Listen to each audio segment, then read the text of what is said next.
So basically, that's how I figured out that I had SIBO, which is a small intestinal bacteria in like overgrowth, which was basically like that bacteria is not supposed to be in the small intestine. It's supposed to be in the large intestine, and so it kind of like goes up into the wrong areas and causes like extreme bloating.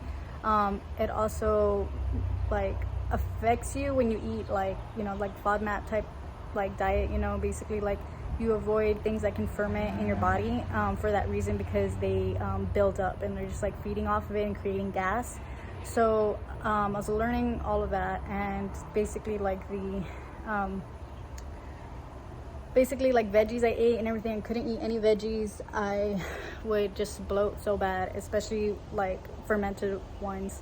They were just way worse for me. But just in general, like veggies in general were still hard for me to eat.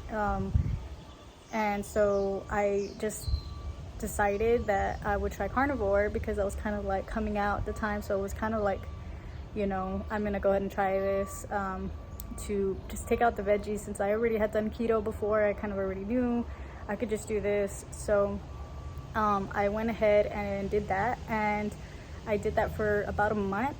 And that was just eating like fish, and like if I did decide protein powder, it didn't have any like sweetener. It was grass-fed, very clean products, very simple products. I didn't add anything like GMO type foods in my diet. It was just like fish, eggs, and meats, collagen and bone broth for, you know, of course, my gut health as well.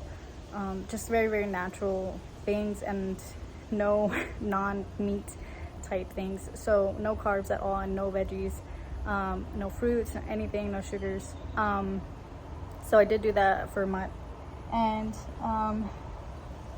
I did notice, of course, that my body did start like calming down like a lot. I like got definitely like probably the flattest my stomach has been in like a long time since keto. Like my first time doing keto was like probably the best I had ever been before all of this had happened. I only got to do keto for a very short time because I had got pregnant, so I didn't really like stick to it. And so after all of that, you know, anyways, during carnivore I also did make sure to stay like at 55 to like 75% fat as well. I didn't want to be low fat because it's not good for your hormones.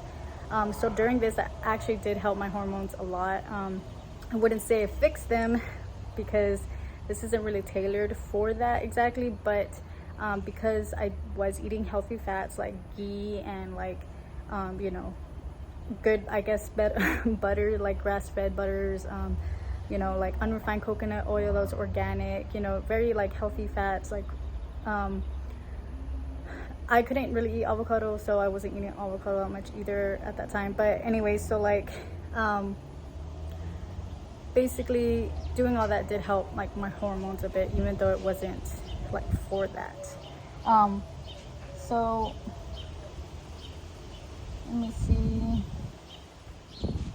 Okay, so then probably after a month, I definitely wanted to add things into my diet. I was getting very bored with just eating meats.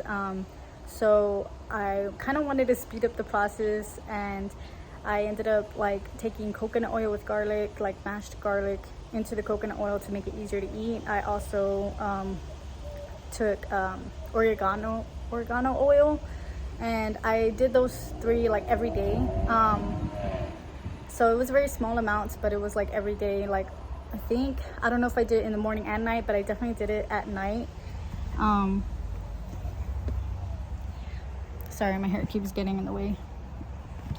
So yeah, I did that at night, and I did notice within the week, because I only did it for a week, I did notice a big change also, and that was kind of like where like my tongue and my white did go away. I was actually, I guess, I feel like I had candida, but I wasn't completely sure. But my tongue was definitely whiter before I did all of that, so it definitely was like more normal looking after. So it was kind of like a double thing, you know, of course, like with the bacteria and everything.